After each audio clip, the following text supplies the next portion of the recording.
सत्यनारायण भगवान की कथा। सत्यनारायण भगवान की कथा लोक में प्रचलित है। हिंदू धर्म अवलंबियों के बीच सबसे प्रतिष्ठित व्रत कथा के रूप में भगवान विष्णु के सत्य स्वरूप की सत्यनारायण व्रत कथा है। कुछ लोग मनौती पूरी होने पर, कुछ अन्य नियमित रूप से इस कथा का आयोजन करते हैं। सत्यनारायण व्रत कथा के दो भाग हैं, व्रत पूजा एवं कथा। सत्यनारायण व्रत कथा स्कंद पुराण के रेवा खंड से संकलित की गई है। सत्य को नारायण यानी कि विष्णु जी के रूप में पूजना ही सत्यनारायण भगवान की पूजा है। इसका दूसरा अर्थ ये है कि संसार में एकमात्र भगवान नारायण ही सत्य है, बाकी सब माया है। जो व्यक्ति सत्यनारायण की पूजा का संकल्प लेते हैं, उन्हें दिन भर व्रत रखना चाहिए। पूजन स्थल को गाय के गोबर से पवित्र करके वहां एक अल्पना बनाएं और उस पर पूजा की चौकी रखें। इस चौकी के चारों पाए के पास केले का वृक्ष लगाएं। इस चौकी पर शालिग्राम या ठाकुर जी या श्री सत्यनारायण की प्रतिमा स्थापित करें। पूजा करते समय सबसे पहले गणपति की पूजा करें, फिर इंद्रादि 10 दिक्पाल की और क्रमशः पंच लोकपाल सीता सहित राम, लक्ष्मण की, राधा कृष्ण की।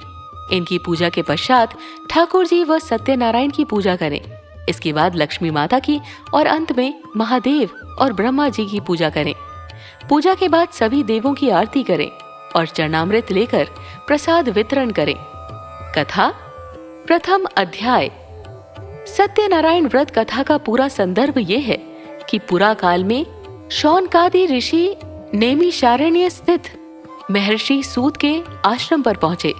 ऋषिगण महर्षि सूत से प्रश्न करते हैं कि लौकिक कष्ट मुक्ति, सांसारिक सुख समृद्धि एवं पारलौकिक लक्ष्य की सिद्धि के लिए सरल उपाय क्या है।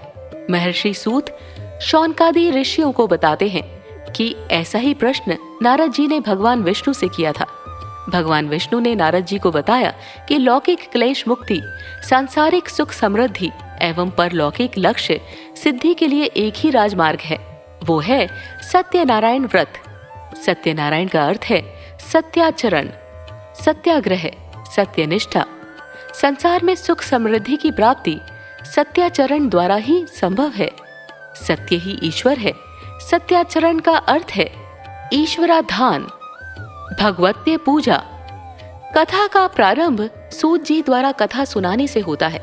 नारद जी भगवान श्री विष्णु के पास जाकर उनकी स्तुति करते हैं। स्तुति सुनने के अनंतर भगवान श्री विष्णु जी ने नारद जी से कहा, महाभाग, आप किस प्रयोजन से यहाँ आए हैं? आपके मन में क्या है? कहिए, वो सब कुछ मैं आपको बताऊंगा। नारद जी बोले, भगवान, मृत्युलोक में अपने पाप कर्मों के द्वारा विभिन्न योनियों में उत्पन्न सभी लोग बहुत प्रकार के क्लेशों से दुखी हो रहे हैं। हे नाथ, किस लघु उपाय से उनके कष्टों का निवारण हो सकेगा? यदि आपकी मेरे ऊपर कृपा हो तो ये सब मैं सुनना चाहता हूँ, उसे बताएं। श्री भगवान ने कहा, हे वत्स, संसार के ऊपर अनुग्रह करने की इच्छा से आपने बहुत अच्छी बात पूछी है। जिस व्रत के करने से प्राणी मोह से मुक्त हो जाता है, उसे आपको बताता हूँ, सुने। हे वत्स, स्वर्ग और मृत्युलोक में दुर्लभ भगवान सत्यनारायण का एक महान पुण्यप्रद व्रत है। आपके स्नेह के कारण इस समय मैं उसे कह रहा हूँ। अच्छी प्रकार विधि विधान से भगवान सत्यनारायण व्रत करके मनुष्य शीघ्र ही सुख प्राप्त कर परलोक में मोक्ष प्राप्त कर सकता है। भगवान की ऐसी वाणी सुनकर नारद मुनि ने कहा, प्रभु, इस व्रत को करने का फल क्या है? इसका विधान क्या है? इस व्रत को किसने किया और इसे कब करना चाहिए? ये सब विस्तार पूर्वक बतलाइए।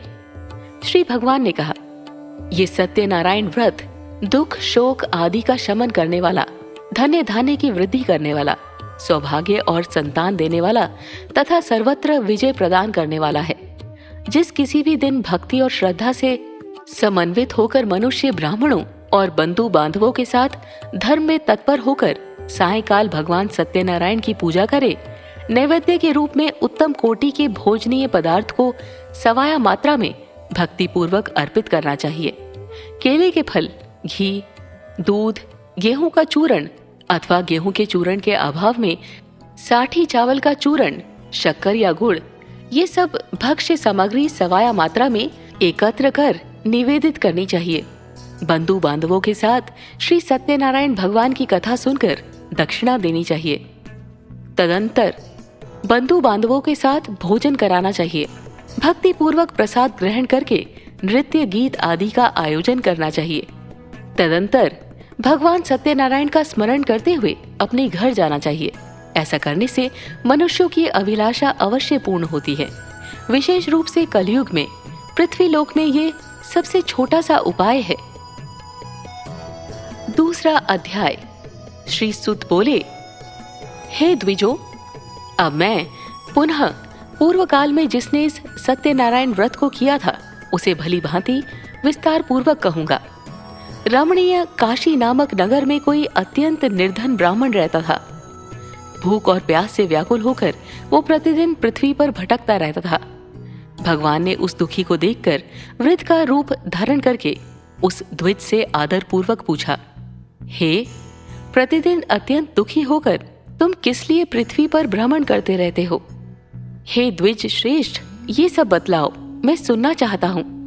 बोला, प्रभो, मैं अत्यंत दरिद्र हूँ और भिक्षा के लिए ही पृथ्वी पर घूमा करता हूँ। यदि मेरी इस दरिद्रता को दूर करने का आप कोई उपाय जानते हो तो कृपया पूर्वक बतलाइए। वृद्ध बोला, हे देव, सत्यनारायण भगवान विष्णु अभीष्ट फल को देने वाले हैं। हे विप्र, तुम उनका उत्तम व्रत करो, जिसे करने से मनुष्य सभी दुखों से मुक्त हो जाता है।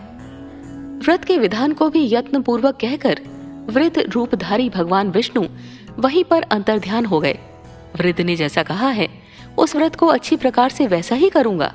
ये सोचते हुए उसको रात में नींद नहीं आई। अगले दिन प्रातः काल उठकर सत्यनारायण का व्रत करूंगा ऐसा संकल्प करके वो भिक्षा के लिए चल पड़ा। उस दिन भिक्षा में बहुत सा धन प्राप्त हुआ। उसी धन से उसने बंधु बांधवों के साथ भगवान सत्यनारायण का व्रत किया।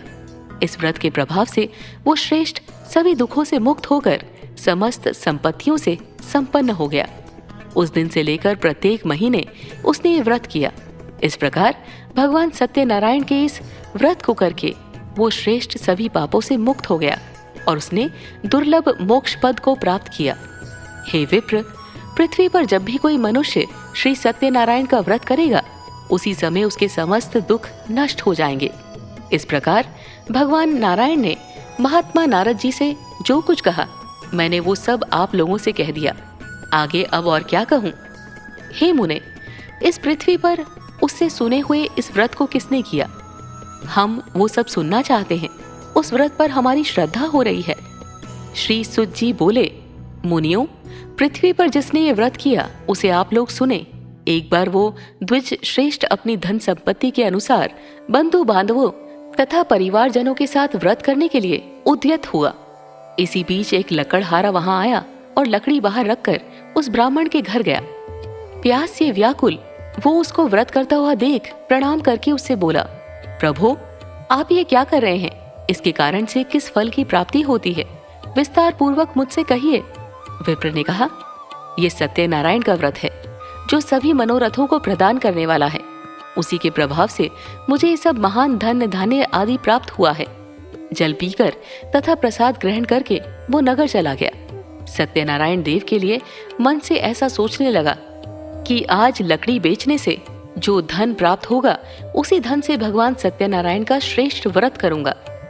इस प्रकार मन से चिंतन करता हुआ लकड़ी को मस्तक पर रखकर उस सुंदर नगर में गया जहां धन संपन्न लोग रहते थे। उस दिन उसने लकड़ी का दुगना मूल्य प्राप्त किया। इसके बाद प्रसन्न हृदय होकर वो पके हुए केले का फल, शर्करा, घी, दूध और गेहूं का चूर्ण सवाया मात्रा में लेकर अपने घर आया। तत्पश्चात उसने अपने बांधवों को बुलाकर विधि विधान से भगवान श्री सत्यनारायण का व्रत किया।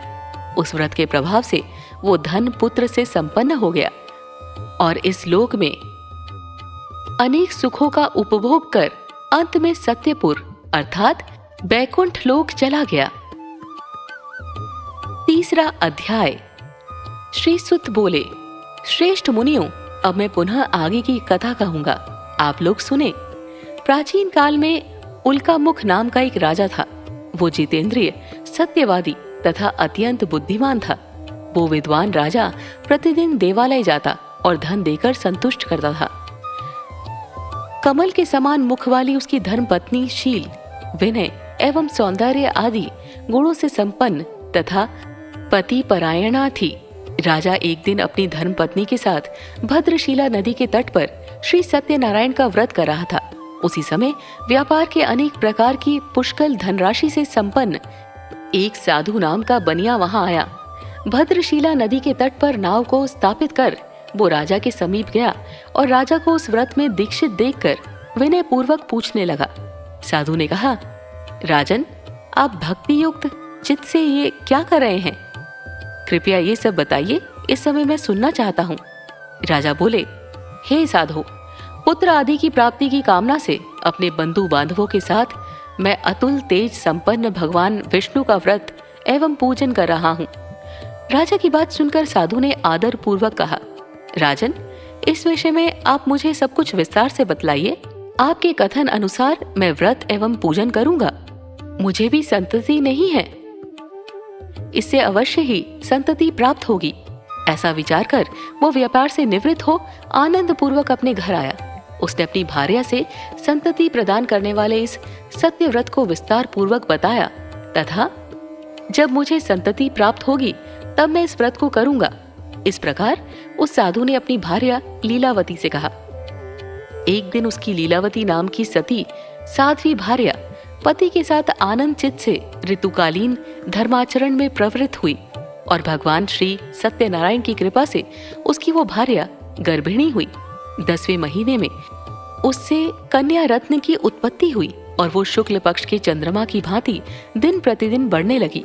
उस कन्या का कलावती नाम रखा गया। इसके बाद एक दिन लीलावती ने अपने स्वामी से मधुर वाणी में कहा, आप पूर्व में संकल्पित श्री सत्यनारायण के व्रत को क्यों नहीं कर रहे हैं? साधु बोला, प्रिय, इसके विवाह के समय व्रत करूंगा। इस प्रकार अपनी पत्नी को भली भांति आश्वस्त कर वो व्यापार करने के लिए नगर की ओर चला गया। इधर कन्या कलावती पिता के घर में बढ़ने लगी। तदंतर धर्मज्ञ साधु ने नगर में सखियों के साथ क्रीड़ा करती हुई अपनी कन्या को विवाह योग्य देखकर आपस में मंत्रणा करके कन्या विवाह के लिए श्रेष्ठ वर का अन्वेषण करो, ऐसा दूत से कहकर शीघ्र ही उसे भेज दिया। उसकी आज्ञा प्राप्त करके दूत कांचन नामक नगर में गया और वहां से एक वाणिक का पुत्र लेकर आया। उस साधु ने उस वाणिक के पुत्र को सुंदर और गुणों से संपन्न देखकर अपनी जाति के लोगों तथा बंधु बांधवों के साथ संतुष्ट चित्त हो विधि विधान से वाणिक पुत्र के हाथ में कन्या का दान कर दिया। उस समय वो साधु बनिया दुर्भाग्यवश भगवान का वो उत्तम व्रत भूल गया। पूर्व संकल्प के अनुसार विवाह के समय में व्रत न करने के कारण भगवान उस पर रुष्ट हो गए। कुछ समय के पश्चात अपने व्यापार कर्म में कुशल वह साधु बनिया काल की प्रेरणा से अपने दामाद के साथ व्यापार करने के लिए समुद्र के समीप स्थित रत्नासरपुर नामक सुंदर नगर में गया और अपने श्री संपन्न दामाद के साथ वहां व्यापार करने लगा। उसके बाद वे दोनों राजा चंद्रकेतु के रमणीय उस नगर में गए। उसी समय भगवान श्री सत्यनारायण ने उसे भ्रष्ट प्रतिज्ञ देखकर कहा, इसे दारुण, कठिन और महान दुख प्राप्त होगा, ये शाप दे दिया। एक दिन एक चोर राजा चंद्रकेतु के धन को चुराकर वहीं आया जहां दोनों वणिक स्थित थे। वो अपने पीछे दौड़ते हुए दूतों को देखकर भयभीत चित्त से धन वहीं छोड़कर शीघ्र ही छिप गया। इसके बाद राजा के दूत वहां आ गए जहां वो साधु वणिक था। वहां राजा के धन को देखकर वे दूत उन दोनों वणिक पुत्रों को बांध कर ले आए और हर्ष पूर्वक दौड़ते हुए राजा से बोले, प्रभो, हम 2 चोर पकड़ लाए हैं, इन्हें देखकर आप आज्ञा दें। राजा की आज्ञा से दोनों शीघ्र ही दृढ़ता पूर्वक बांधकर बिना विचार किए महान कारागार में डाल दिए गए। भगवान सत्यदेव की माया से किसी ने उन दोनों की बात नहीं सुनी और राजा चंद्रकेतु ने उन दोनों का धन भी ले लिया। भगवान के शाप से वणिक के घर में उसकी भार्या भी अत्यंत दुखित हो गई और उनके घर में सारा का सारा जो धन था वो चोर ने चुरा लिया। लीलावती शारीरिक तथा मानसिक पीड़ाओं से युक्त, भूख और प्यास से दुखी हो अन्न की चिंता से दर दर भटकने लगी। कलावती कन्या भी भोजन के लिए इधर उधर प्रतिदिन घूमने लगी। एक दिन भूख से पीड़ित कलावती एक के घर गई। वहां जाकर उसने श्री सत्यनारायण के व्रत पूजन को देखा। वहां बैठकर उसने कथा सुनी और वरदान मांगा। उसके बाद प्रसाद ग्रहण करके वो कुछ रात होने पर घर गई। माता ने कलावती कन्या से प्रेम पूर्वक पूछा, पुत्री, रात में तू कहाँ रुक गई थी? तुम्हारे मन में क्या है? कलावती कन्या ने तुरंत माता से कहा, माँ, मैंने एक घर में मनोरथ प्रदान करने वाला व्रत देखा है।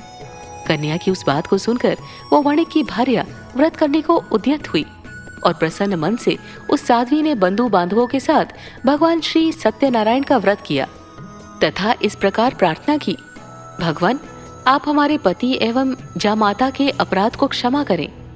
वे दोनों अपने घर शीघ्र आ जाएं। इस व्रत से भगवान सत्यनारायण पुनः संतुष्ट हो गए तथा उन्होंने नृपश्रेष्ठ चंद्रकेतु को स्वप्न दिखाया और स्वप्न में कहा, नृपश्रेष्ठ, प्रातःकाल दोनों वणिकों को छोड़ दो और वो सारा धन भी दे दो जो तुमने उनसे इस समय ले लिया है, अन्यथा राज्य, धन एवं पुत्र सहित तुम्हारा सर्वनाश कर दूंगा। राजा से स्वप्न में ऐसा कहकर भगवान सत्यनारायण अंतर्ध्यान हो गए। इसके बाद प्रातःकाल राजा ने अपने सभासदों के साथ सभा में बैठकर अपना स्वप्न लोगों को बताया और कहा, दोनों बंदी वणिक पुत्रों को शीघ्र ही मुक्त कर दो। राजा की ऐसी बात सुनकर वे दोनों राजपुरुषों, दोनों महाजनों को बंधन मुक्त करके राजा के सामने आकर विनय पूर्वक बोले, महाराज, बेड़ी बंधन से मुक्त करके दोनों वणिक पुत्र लाए गए हैं। इसके बाद दोनों महाराज नृपश्रेष्ठ चंद्रकेतु को प्रणाम करके अपने पूर्व वृतांत का स्मरण करते हुए भय विहीन हो गए और कुछ बोल न सके। राजा ने वणिक पुत्रों को देखकर उदार पूर्वक कहा, आप लोगों को प्रारब्धवश ये महान दुख प्राप्त हुआ है। इस समय अब कोई भय नहीं है। ऐसा कहकर उनकी बेड़ी खुलवाकर क्षौर कर्म आदि कराया। राजा ने वस्त्र अलंकार देकर उन दोनों वणिक पुत्रों को संतुष्ट किया तथा सामने बुलाकर वाणी द्वारा अत्यधिक आनंदित किया। पहले जो धन लिया था उसे दूना करके दिया। उसके बाद राजा ने पुनः उनसे कहा, साधो, अब आप अपने घर को जाएं। राजा को प्रणाम करके, आपकी कृपा से हम जा रहे हैं। ऐसा कहकर उन दोनों महावैश्यों ने अपने घर की ओर प्रस्थान किया। चौथा अध्याय। श्री सुत जी बोले, साधु बनिया मंगलाचरण कर ब्राह्मणों को धन देकर अपने नगर के लिए चल पड़ा। साधु के कुछ दूर जाने पर भगवान सत्यनारायण की उसकी सत्यता की परीक्षा के विषय में जिज्ञासा हुई। साधो, तुम्हारी नाव में क्या भरा है? तब धन के मद में चूर दोनों महाजनों ने अवहेलना पूर्वक हंसते हुए कहा, दंडेन, क्यों पूछ रहे हो?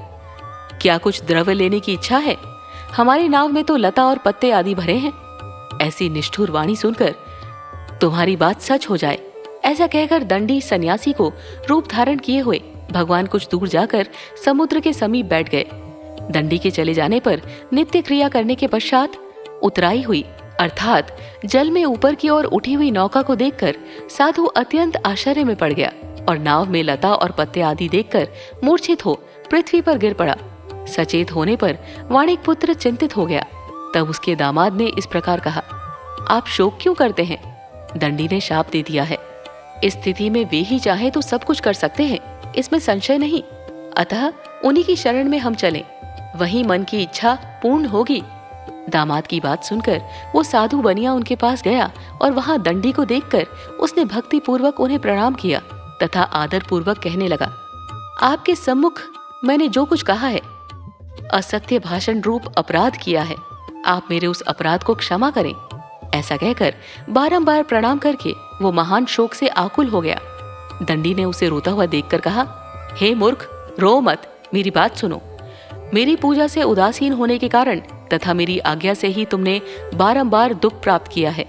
भगवान की ऐसी वाणी सुनकर वो उनकी स्तुति करने लगा। साधु ने कहा, हे प्रभो, यह आश्चर्य की बात है कि आपकी माया से मोहित होने के कारण ब्रह्म आदि देवता भी आपके गुणों और रूपों को यथावत रूप से नहीं जान पाते। फिर मैं मूर्ख आपकी माया से मोहित होने के कारण कैसे जान सकता हूँ? आप प्रसन्न हो, मैं अपनी धन संपत्ति के अनुसार आपकी पूजा करूंगा। मैं आपकी शरण में आया हूँ। मेरा जो नौका में स्थित पूरा धन था उसकी तथा मेरी रक्षा करें। उस बनिया की भक्ति युक्त वाणी सुनकर भगवान जनार्दन संतुष्ट हो गए। भगवान हरि उसे अभिष्ट वर प्रदान करके वहीं अंतर्ध्यान हो गए। उसके बाद वो साधु अपनी नौका में चढ़ा और उसे धन धान्य से परिपूर्ण देखकर भगवान सत्यदेव की कृपा से हमारा मनोरथ सफल हो गया।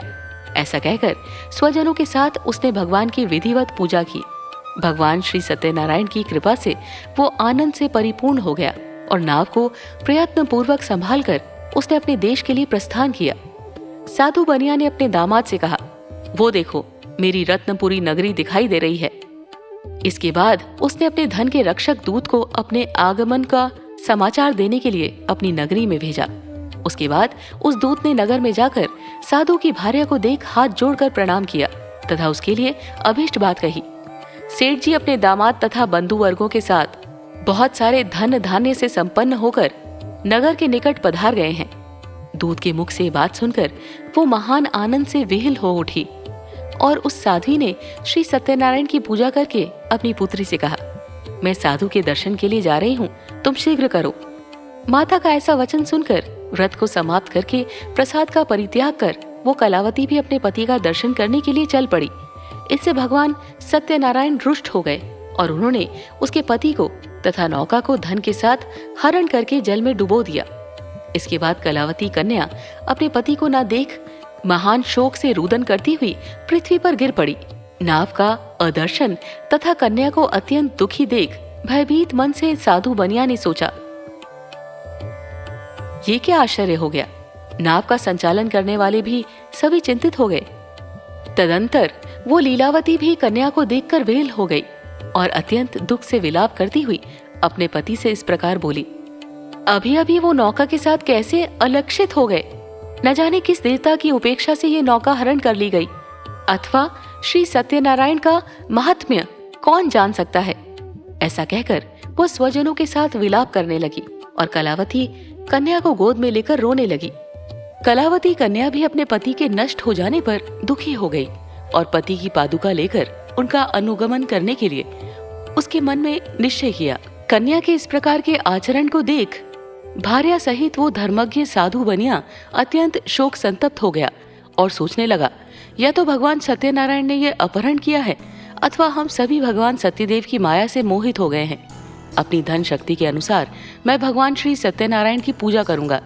सभी को बुलाकर इस प्रकार कहकर उसने अपने मन की इच्छा प्रकट की और बारंबार भगवान सत्यदेव को दंडवत प्रणाम किया। इससे दीनों के परिपालक भगवान सत्यदेव प्रसन्न हो गए। भक्त वत्सल भगवान ने कृपा पूर्वक कहा, तुम्हारी कन्या प्रसाद छोड़कर अपने पति को देखने चली आई है। निश्चय ही इसी कारण उसका पति अदृश्य हो गया है। यदि घर जाकर प्रसाद ग्रहण करके वो पुनः आए तो हे साधु बनिया, तुम्हारी पुत्री पति को प्राप्त करेगी, इसमें संशय नहीं। कन्या कलावती भी आकाश मंडल से ऐसी वाणी सुनकर शीघ्र ही घर गई और उसने प्रसाद ग्रहण किया। पुनः आकर स्वजनों तथा अपने पति को देखा। तब कलावती कन्या ने अपने पिता से कहा, अब तो घर चले, विलंब क्यों कर रहे हैं।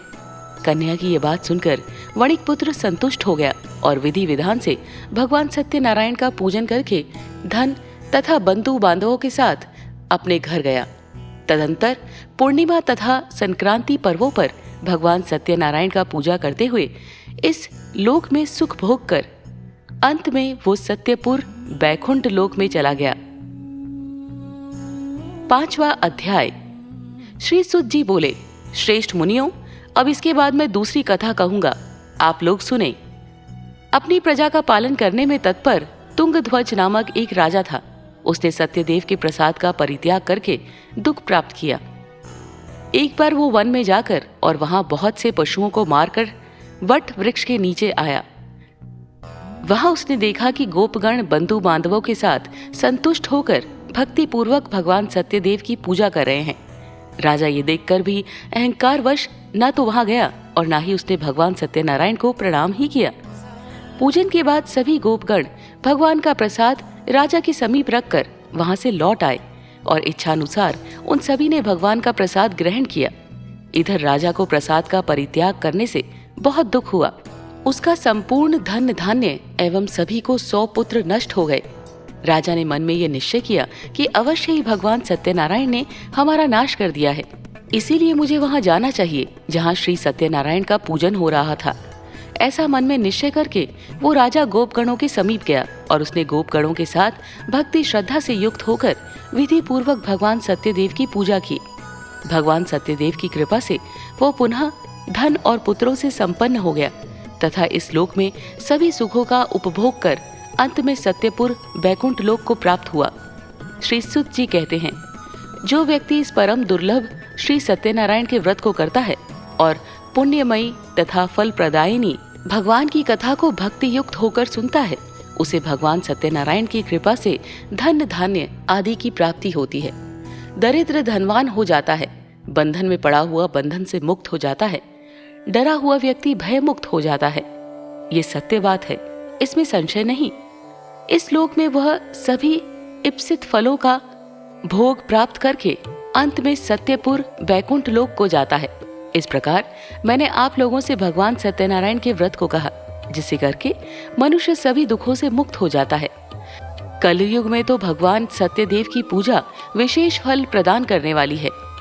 भगवान विष्णु को ही कुछ लोग काल, कुछ लोग सत्य, कोई ईश और कोई सत्यदेव तथा दूसरे लोग सत्यनारायण नाम से कहेंगे। अनेक रूप धारण करके भगवान सत्यनारायण सभी का मनोरथ सिद्ध करते हैं। कलयुग में सनातन भगवान विष्णु ही सत्यव्रत रूप धारण करके सभी का मनोरथ पूर्ण करने वाले होंगे।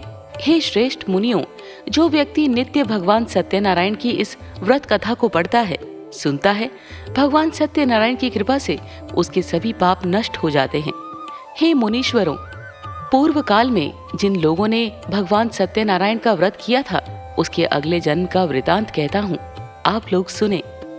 महान प्रजा संपन्न सत्यनारायण व्रत करने के प्रभाव से दूसरे जन्म में सुदामा हुए और उस जन्म में भगवान श्री कृष्ण का ध्यान करके उन्होंने मोक्ष प्राप्त किया। लकड़हारा भील गोहों का राजा हुआ और अगले जन्म में उसने भगवान श्री राम की सेवा करके मोक्ष प्राप्त किया। महाराज उल्का मुख दूसरे जन्म में राजा दशरथ हुए, जिन्होंने श्री रंगनाथ जी की पूजा करके अंत में वैकुंठ प्राप्त किया। इसी प्रकार धार्मिक और सत्यव्रती साधु पिछले जन्म के सत्यव्रत के प्रभाव से दूसरे जन्म में मोरध्वज नामक राजा हुआ। उसने आरे से चीरकर अपने पुत्र की आधी देह भगवान विष्णु को अर्पित करके मोक्ष प्राप्त किया। महाराजा तुंगध्वज जन्मांतर में स्वयंभुव मनु हुए और भगवत वत से संबंधी संपूर्ण कार्यों का अनुष्ठान करके वैकुंठ लोक को प्राप्त हुए। जो गोपगण थे वे सब जन्मांतर में व्रजमंडल में निवास करने वाले गोप हुए और सभी राक्षसों का संहार करके उन्होंने भी भगवान का शाश्वत धाम गोलोक प्राप्त किया। इस प्रकार श्री स्कंद पुराण के अंतर्गत रेवा खंड में श्री सत्यनारायण व्रत कथा का ये 5वां अध्याय पूर्ण हुआ। वेदों के अनुसार सत्यनारायण कथा करने से हजारों वर्षों के यज्ञ के बराबर फल मिलता है। सत्यनारायण कथा को सुनने से भी सौभाग्य की प्राप्ति होती है। पौराणिक कथा के अनुसार सत्यनारायण कथा को सुनने वाले को उपवास अवश्य करना चाहिए। ऐसा माना जाता है कि श्री हरि विष्णु इससे जीवन की सभी समस्याओं को दूर करने में सक्षम हैं। स्कंद पुराण के अनुसार सत्यनारायण भगवान विष्णु का स्वरूप है। कहा जाता है कि ऐसी स्थिति में सत्यनारायण कथा सुनने और करने से भगवान विष्णु भक्त पर कृपा करते हैं। ऐसा कहा जाता है कि ये हर किसी के जीवन में खुशी और शांति लाते हैं।